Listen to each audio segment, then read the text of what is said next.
नमस्कार, स्वागत है आप सभी का एसी न्यूज पर। मैं हूं शाहीन खान। नजर डालते खबरों पर। मुख्यमंत्री विष्णुदेव साय ने शनिवार को वर्चुअल माध्यम से राजनांदगांव नगर पालिका निगम के विभिन्न विकास कार्यों का भूमि पूजन किया। नगर निगम द्वारा शहर के विकास के लिए लगभग 227 करोड़ रुपए की लागत वाले इन कार्यों का शुभारंभ किया गया, जिसमें वार्डों में संरचनात्मक सुधार भी शामिल है। मुख्यमंत्री ने रायपुर से ही राजनांदगांव की विकास कार्यों की सौगात दी, जिसमें विधानसभा अध्यक्ष डॉक्टर रमन सिंह और उप मुख्यमंत्री अरुण साव भी वर्चुअल शामिल रहे। ये कार्यक्रम पुष्प वाटिका योगा हॉल में आयोजित किया गया था। इस अवसर पर प्रभारी मंत्री गजेंद्र यादव, सांसद संतोष पांडे, पूर्व सांसद अभिषेक सिंह और अन्य जनप्रतिनिधि उपस्थित रहे। आज मैं वीडियो कॉन्फ्रेंसिंग के माध्यम से आप सबसे जुड़ रहा हूँ। आप जानते हैं कि भले हम वीडियो कॉन्फ्रेंसिंग से जुड़े, मगर मन मेरा हमेशा राजनांदगांव में रहता है। और आज तो हमारे शहर के लिए बहुत महत्वपूर्ण दिन है, जब विकास कार्य के लोकार्पण और भूमि पूजन का महत्वपूर्ण कार्यक्रम हो रहा है।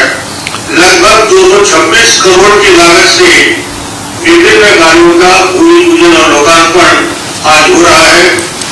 इसमें सबसे महत्वपूर्ण मिशन अमृत 20 के अंतर्गत शहर के गंदे पानी के उपचार हेतु 26 MLD और 15 MLD के STP प्लांट की स्थापना का महत्वपूर्ण कार्य है।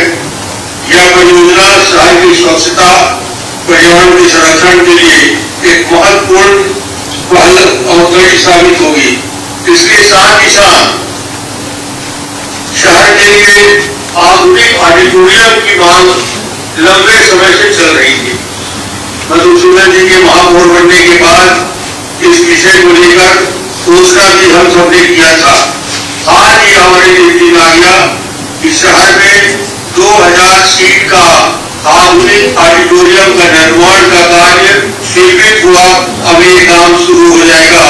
निश्चित रूप से राजनांदगांव के लिए बहुत बड़ी उपलब्धि होगी।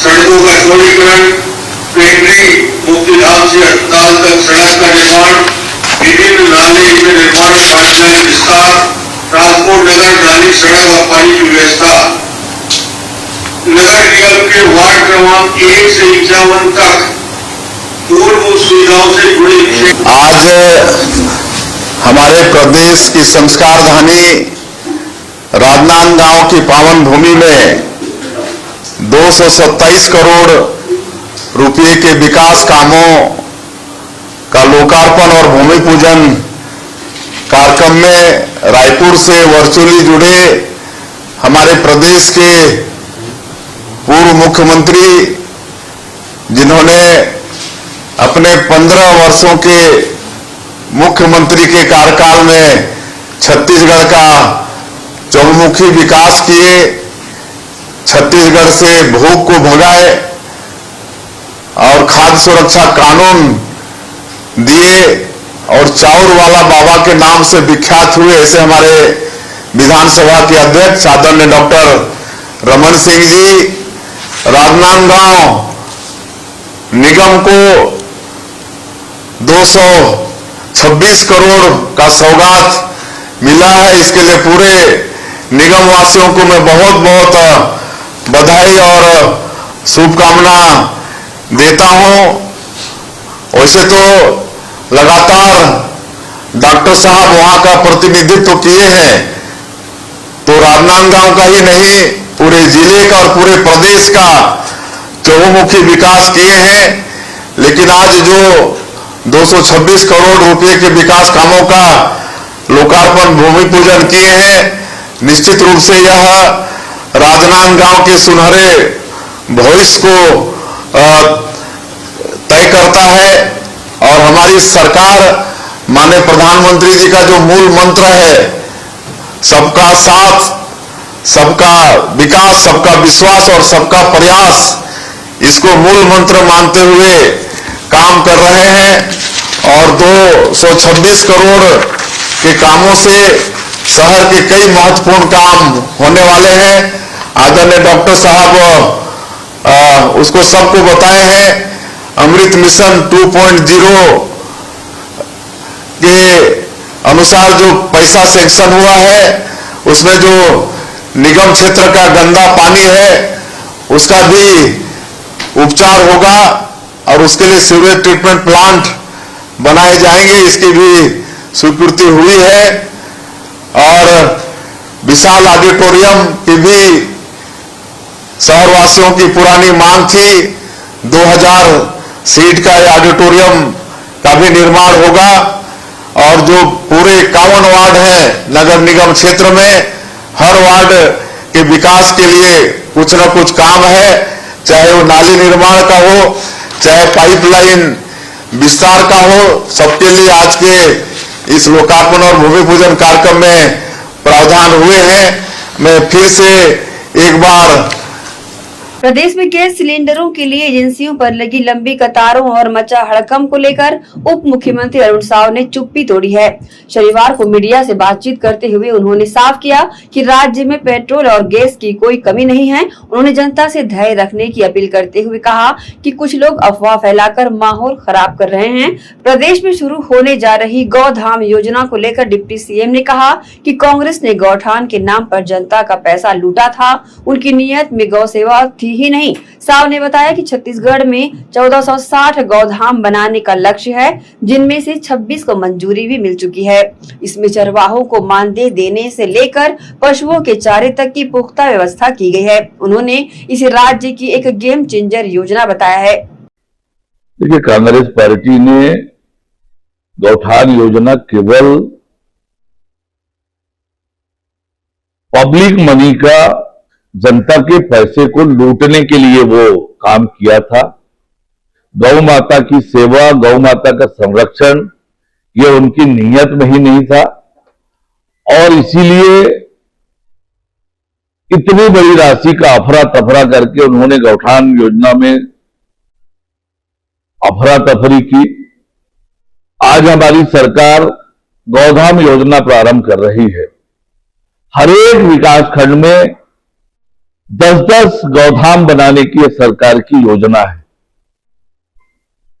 1460 गौधाम पूरे राज्य में बनाएंगे और अभी 36 गौधाम की प्रशासकीय स्वीकृति हुई है और आज से इस योजना का शुभारंभ हो रहा है। घुमंतु पशु है, निराश्रित पशु है, उनके लिए ये बड़ी योजना है। इस योजना में व्यापक कार्य योजना बनाकर इस गौधाम योजना को प्रारंभ किया जा रहा है। चाहे चरवाहे की मानदेय का मामला हो, पशुओं के लिए चारे की व्यवस्था हो, इन सब का प्रावधान इस योजना में किया गया है और इसलिए ये बहुत कारगर योजना साबित होने वाला है और गौ माता की सेवा का ये बड़ा अनुष्ठान गौधाम योजना होगा। आज से शुभारंभ हो रहा है और निश्चित रूप से इसका बड़ा लाभ किसानों को और गौ वंश के संरक्षण को मिलने वाला है। वैश्विक परिस्थितियों के कारण और अफवाह फैलाने के कारण ये बात हुई है। वास्तविकता यह है कि केंद्र सरकार ने बार बार स्पष्ट किया है कि किसी तरह की शॉर्टेज नहीं है स्टॉक में, न पेट्रोलियम पदार्थों की, न पेट्रोलियम गैस की। लोग सब्र करें, सरकार काला बाजारियों पर कठोर कार्रवाई कर रही है, निगरानी रखी हुई है। लोग थोड़े धीरज रखें, धैर्य रखें, अफवाह में ना आए और सबको पेट्रोलियम पदार्थों की नियमित सप्लाई होगी, गैस की नियमित सप्लाई होगी। देखिए, कांग्रेस पार्टी आज मुद्दाहीन है। विधानसभा की कार्यवाही को बार बार बाधित करने का प्रयत्न कांग्रेस ने किया, जैसे लोकसभा में इनके नेता करते हैं। इन्हें न संविधान से मतलब है, न इन्हें जनता से मतलब है। और वीवी जी राम जी को जिस प्रकार से नरेंद्र मोदी जी की सरकार ने आज की समय की आवश्यकता के अनुरूप बनाया है, 2047 के विकसित गांव की कल्पना को लेकर बनाया है, विकसित भारत के निर्माण की कल्पना को लेकर बनाया है। मजदूरों के लिए ज्यादा उपयोगी, गांव के विकास के लिए ज्यादा उपयोगी और आज जो आवश्यकताएं हैं गांव की, उनको ध्यान में रखकर बीबी जी राम जी योजना लेकर आई है और कांग्रेस पार्टी केवल नाम का खिलाफत कर रही है। जी राम जी नाम से ये तिलमिला गए हैं और इनके पास कोई मुद्दा नहीं है जी राम जी के विरोध करने का।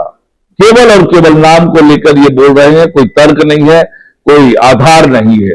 छत्तीसगढ़ के पूर्व मुख्यमंत्री भूपेश बघेल ने राज्य की विष्णुदेव साय सरकार पर निशाना साधते हुए दावा किया है कि उनकी अपील के बाद सरकार हरकत में आई है और कलेक्टरों को सघन जांच के निर्देश दिए हैं। उन्होंने कहा, जिस प्रकार अंग्रेजों ने चीन को अफीम के नशे में डुबोकर गुलाम बनाया था, उसी प्रकार ये देश और प्रदेश को नशे में डुबो देना चाहते हैं। उन्होंने आरोप लगाया कि इस अवैध खेती के तार रसूखदार लोगों से जुड़े हैं और ये भाजपा के संरक्षण में ही हो रहा है। बघेल ने मामले की निष्पक्ष जांच और शामिल लोगों के खिलाफ सख्त कार्रवाई की मांग की है। प्रदेश में कानून व्यवस्था की स्थिति बेहद खराब है, किसानों की स्थिति बेहद खराब है, किसान खरीदी नहीं कर पा रहे हैं। विधानसभा में मतलब जो कर्ज लिए किसान है उसका भी धान खरीदी नहीं हो रहा है। अफीम एक नया मामला आ गया है। ये किसके रिश्तेदार है, किसके करीबी है? मुख्यमंत्री करीबी है कि गृह मंत्री करीबी है कि सांसद के करीबी है? क्यों इस बात का उल्लेख नहीं हो रहा है और किसको छुपाने की कोशिश हो रही है? बलरामपुर जिले में 2 गांव में पकड़ा गया और कल जब मैंने अपील की तब आगे सरकार जागी और कलेक्टर को निर्देश दिया गया कि सभी सघन जांच की जाए। जांच करेंगे, सही मायने में जांच करेंगे तो और दर्जनों जगह ये अफीम की खेती पकड़े जाएंगे। तो ये विष्णु की सरकार, सुशासन की सरकार है, वो पूरे छत्तीसगढ़ को अफीम के नशे में डुबो देना चाहती है।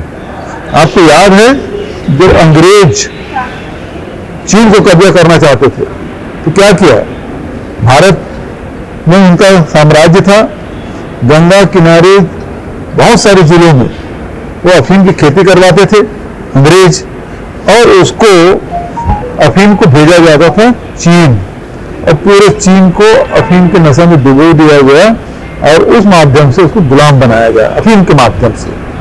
तो ये पूरे देश में इस प्रकार से, विदेश में तो चल ही रहा है, देश में भी इसी प्रकार से, चाहे मुद्रा पोर्ट की बात करो, चाहे वो पंजाब बॉर्डर की बात करो, सब जगह से नशा आ रहा है। और तो यहाँ उत्पादन होने लगा है, यहाँ उत्पादन होने लगा है, तो इस पूरे देश को नशे में डुबो देना चाहते हैं।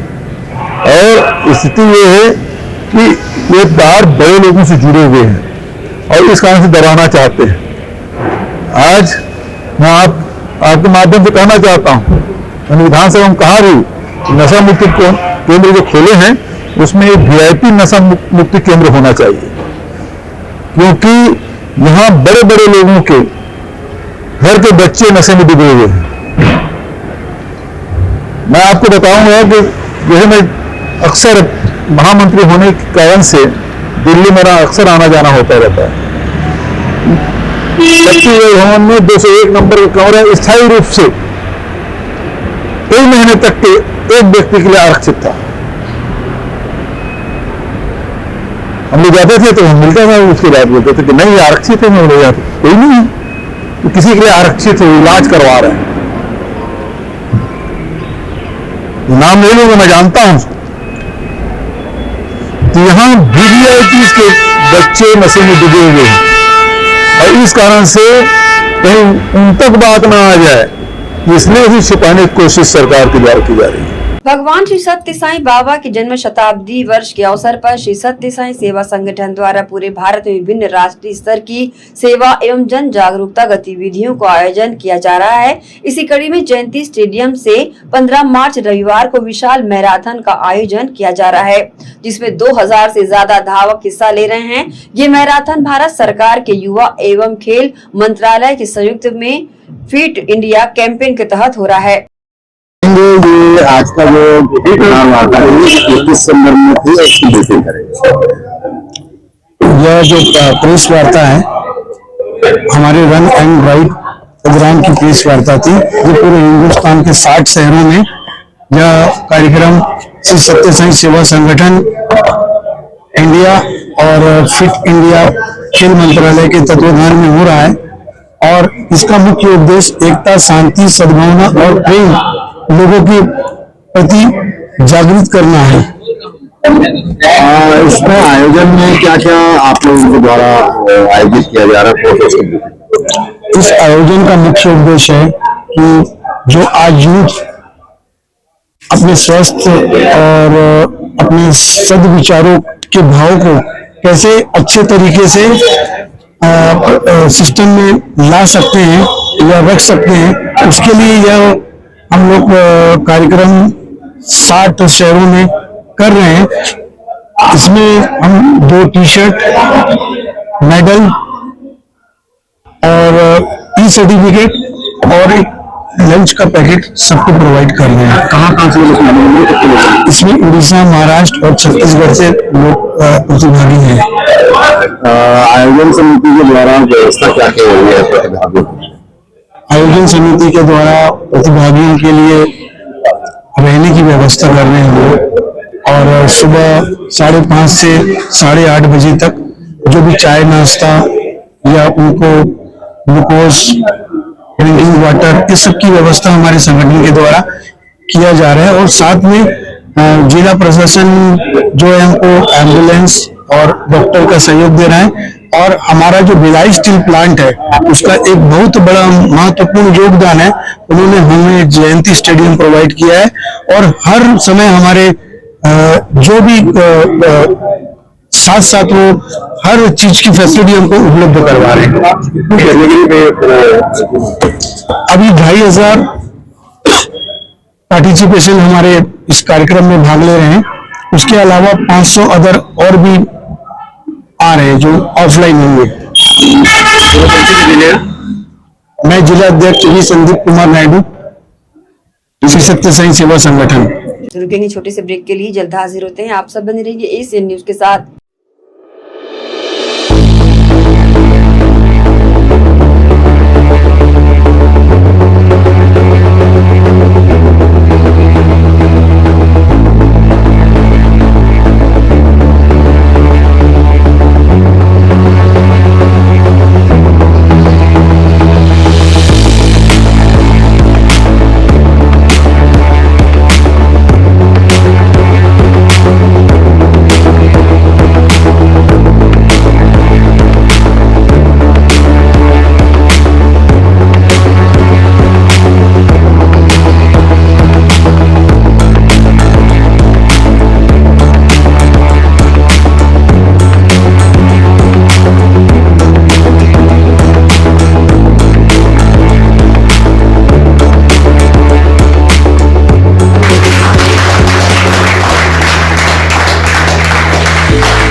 कॉलेज चले गए, 2-3 साल हो गए, फिर सोचे सर से मिलने आते हैं करके। 11th में यहीं थे, फिर कोटा जाने के बाद वापस यहीं आए, तो सर के साथ अच्छा खासा अनुभव रहा। मतलब सर ने हमारे क्लास के बीच में ऐसे बहुत सारी बातें बोली, और इतनी बातें बोली कि सर हमारी ये सुल्तान रहा है। मैंने 2025 में 602 मार्क्स लाए, जिससे मेरी AIR बनी 12 from grade 39, और मेरी फिजिक्स में परसेंटाइल थी 99.97, और इसका क्रेडिट जाता है सलीम सर को। मैंने रूबी सिविक्स ज्वाइन किया था 11th क्लास में मिड सेशन, क्योंकि मेरे कंसेप्ट्स क्लियर नहीं थे and I was struggling a lot in the subject, but sir accepted me straight away in his classes. वो क्लास ज्वाइन करने के बाद I had developed a curiosity for the subject. Class में बैठ के मज़ा सा आने लग गया पढ़ाई करने में। उनकी समझाने का तरीका, उनकी wide variety of numericals and test से मैंने एक रैपिड इम्प्रूवमेंट देखा मेरी प्रोग्रेस में। सर अपने बच्चों को बहुत अच्छे से जानते थे, ही न्यू कौन से कंसेप्ट में ज़्यादा टाइम देना है, किस में डिफिकल्टी आ रही है हमें, एंड ही ऑलवेज लाइक सबको साथ लेके चलते थे। सलीम सर ने हमेशा हमें अपने बच्चों के समान रखा है। I am so grateful to have him not just as a teacher but as a mentor. Thank you so much sir.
Shri Shankaracharya professional university Junwani. जी हाँ, सत्र 2024-25 के लिए प्रवेश प्रक्रिया प्रारंभ है।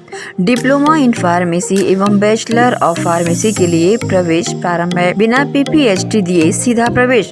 इतना ही नहीं, 10वीं और 12वीं में गणित और विज्ञान के छात्रों के लिए सुनहरा अवसर है। सीमित समय, सीमित सीटें। अगर है सपनों को पूरा करना तो भरना होगा ऊंची उड़ान। जल्दी करें, प्रवेश प्रारंभ है। प्रेजेंटली शंकराचार्य ग्रुप के अंदर 4 फार्मेसी कॉलेजेस हैं।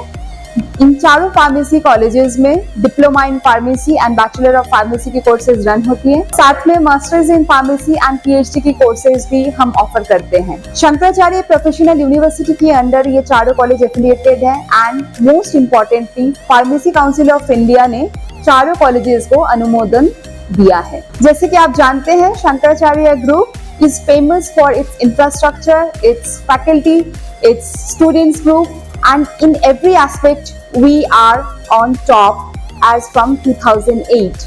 So in this year also, अगर आप चाहते हैं कि आप 12th के बाद साइंस में आपके भविष्य बनाना चाहते हैं तो शंकराचार्य प्रोफेशनल यूनिवर्सिटी में एक बार जरूर आए। फार्मेसी कोर्स में अभी डायरेक्ट एडमिशन 12th की परसेंट बेसिस पे दिया जा रहा है, तो जल्द से जल्द संपर्क करें। तो एडमिशन हेतु जल्दी करें। Shri Shankaracharya professional university Junwani, Bhilai, Chhattisgarh.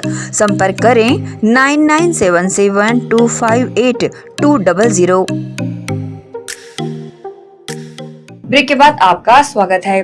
प्रदेश कांग्रेस अध्यक्ष दीपक बैज ने छत्तीसगढ़ में गैस सिलेंडर की किल्लत को लेकर साय सरकार पर तीखा हमला करते हुए कहा कि सरकार झूठा दावा कर रही है कि उसके पास गैस सिलेंडर का पर्याप्त स्टॉक है। बैज ने आरोप लगाया कि राज्य में गैस सिलेंडर का स्टॉक उपलब्ध ही नहीं है और जनता को नोटबंदी, लॉकडाउन की तरह फिर से गैस सिलेंडर के लिए लाइन में लगना पड़ रहा है। उन्होंने कहा कि कमर्शियल गैस की सप्लाई पूरी तरह ठप हो चुकी है, जिससे होटल और ढाबा उद्योग पर भी गहरा असर पड़ रहा है।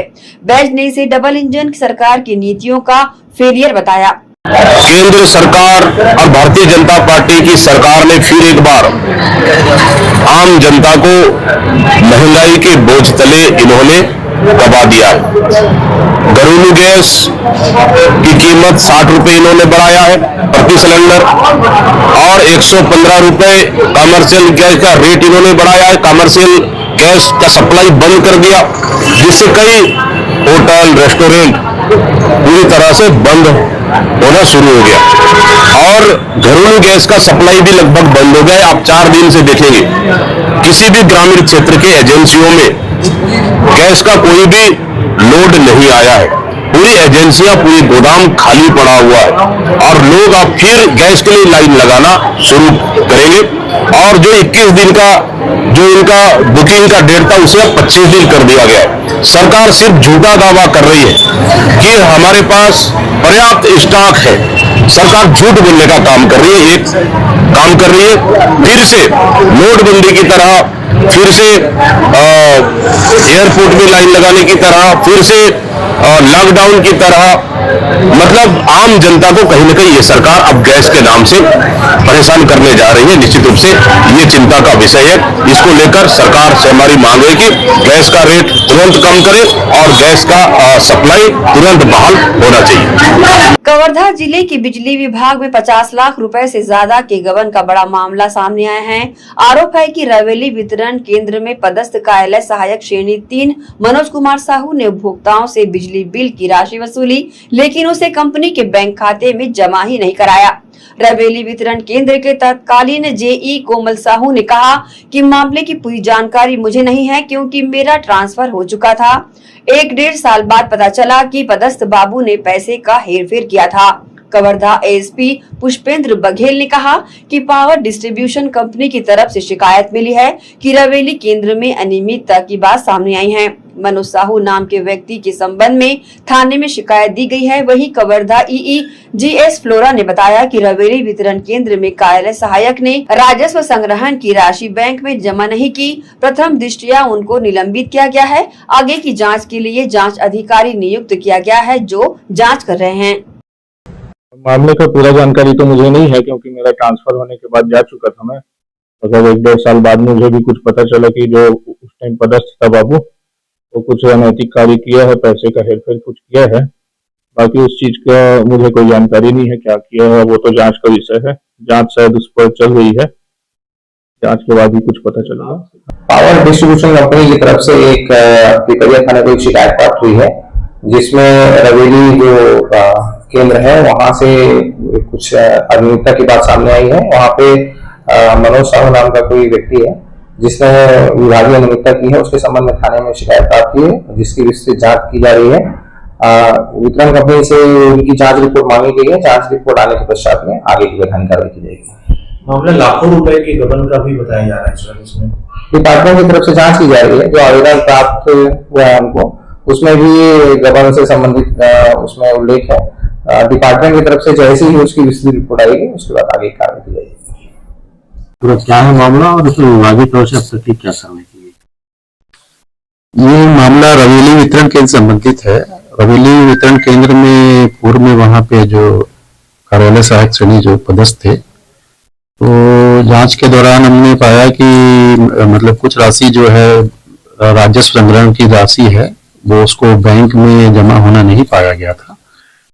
तो प्रथम दृष्टया जो उसमें जो संलग्न जो उसमें संबंधित कर्मचारी थे उनको जो है निलंबित किया गया है और आगे की जांच के लिए संबंधित जो सहायक अभियंता को जो है उसके लिए जांच अधिकारी नियुक्त किया गया है और वो इस संबंध में जांच कर रहे हैं और जांच रिपोर्ट अभी लंबित है। कर्मचारी का नाम क्या है और क्या कितना राशि जमा नहीं कर पाया था? कर्मचारी का नाम मनोज साहू है जो कार्य सहायक श्रेणी 3 है और लगभग 10 लाख के आसपास का ये राशि है और अभी तक जो प्रारंभिक रिपोर्ट आई है उसके साथ। इस संबंध में एफआईआर दर्ज कराई गई है? इस संबंध में हमने पुलिस को लिखित में सूचना दे दी है और उनके द्वारा भी प्रकरण की जांच की जा रही है और अभी एफआईआर भी लंबित है। जांच को जमा नहीं करना क्या लगता है, क्या विभागीय लापरवाही की वजह से ये? देखिए, प्रथम दृष्टया जो कर्मचारी इसमें लिप्त पाया गया है उसके ऊपर कार्रवाई हुई है और अगर आगे जांच में कोई और भी अगर अधिकारी कर्मचारी उसमें लिप्त पाए जाएंगे तो जांच में जो भी इसमें बिंदु आएंगे उसके अनुरूप उनके ऊपर जांच के लिए जिसकी जिम्मेदारी दी गई है सर, क्या उसमें समय सीमा तय की गई है? कितना समय तक उनको जो है जांच पूरी करनी होगी? हाँ, समय सीमा दी जाती है, लेकिन अभी क्या होगा कि जो अधिकारी कर्मचारी अब उनके बहुत से और भी काम रहते हैं और जो जांच रिपोर्ट में क्योंकि बहुत सारे उसमें मतलब जानकारी जुटाना है और काफी पुराना प्रकरण है और बैंक से भी जांच उसमें विवरण लेना है और भी विभाग से विवरण लेना है, इसलिए उसमें जांच में थोड़ा समय लग रहा है और हमने उनको वैसे अवगत कराया है कि जल्द से जल्द अपनी जांच रिपोर्ट जो है हमारे पास जाए। इतना पुराना मामला है, इतना पुराना मामला है, फिर भी मीडिया से क्यों दूरी बनाई गई इस पूरे मामले पर?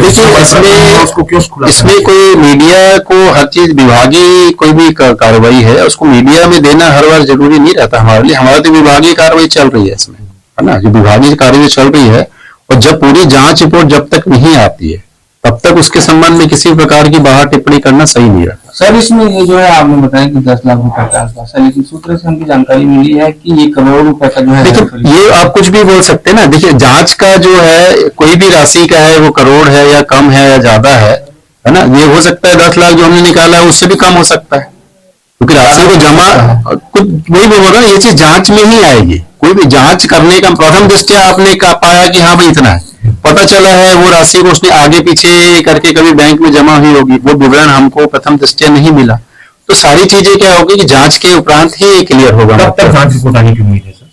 अब हमने संबंधित यही को उसको लिखा है, जांच अधिकारी जिसको बनाया है उनको जल्द से जल्द रिपोर्ट हमने जमा करा। पुराना प्रकरण है, उसके बावजूद 4 साल बीत जाने के बाद भी उसके थाने में शिकायत की गई नहीं।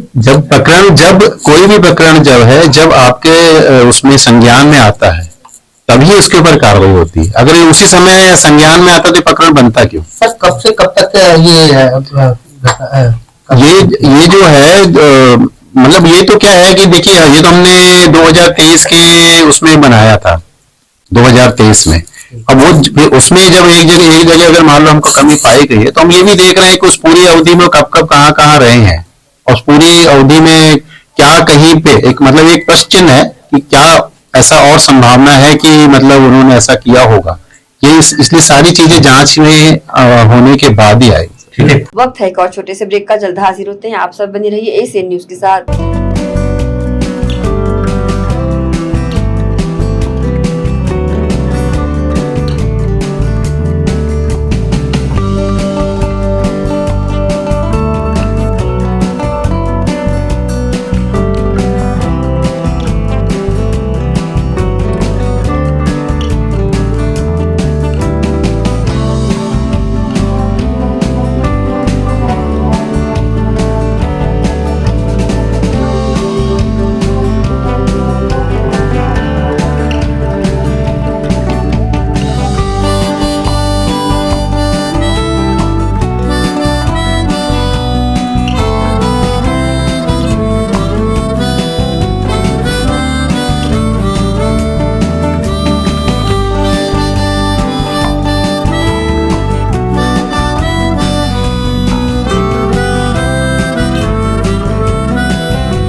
ब्रेक के बाद एक बार फिर से आप सभी का स्वागत है।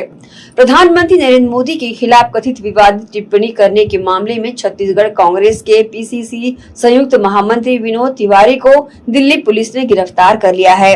पुलिस की टीम ने उन्हें उत्तर प्रदेश के कौशाम्बी जिले से हिरासत में लिया।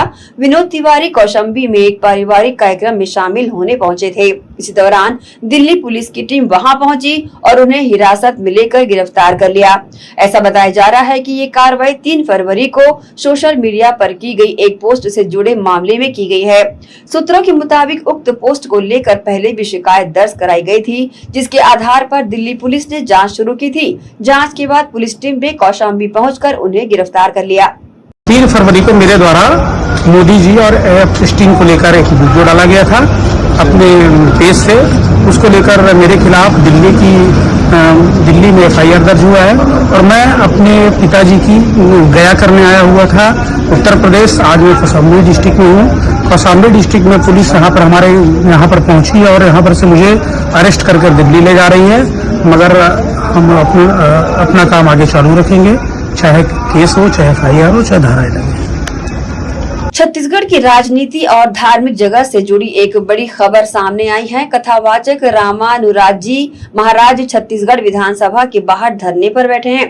रामानुरागी जी महाराज ने एक वीडियो जारी कर बताया कि अंबिकापुर के लखनपुर में छत्तीसगढ़ के कैबिनेट मंत्री राजेश अग्रवाल ने 2 जनवरी 2026 से लेकर 9 जनवरी 2026 तक श्रीमद् भागवत गीता का आयोजन किया था। कार्यक्रम कराने के बाद भी उन्हें उनका भुगतान नहीं किया गया। जब भी वे पैसे लेने जाते हैं उन्हें धक्के मारकर भगा दिया जाता है। उन्होंने सरकार पर सवाल उठाए कि सनातन धर्म की यही मर्यादा है क्या?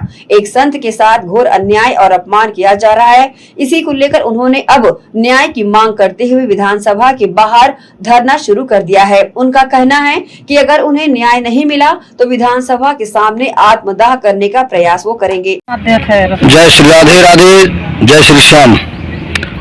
मैं कथा व्यास डॉक्टर रामानुरागी जी महाराज, जो कि मैं गत 2 जनवरी 2026 से 9 जनवरी 2026 तक श्रीमद् भागवत कथा किया हूँ लखनपुर में, जिला अंबिकापुर, माननीय कैबिनेट मंत्री राजेश अग्रवाल जी के यहाँ, जिन्होंने कथा कराने के बाद में मुझे अभी तक कोई धनराशि नहीं दी है।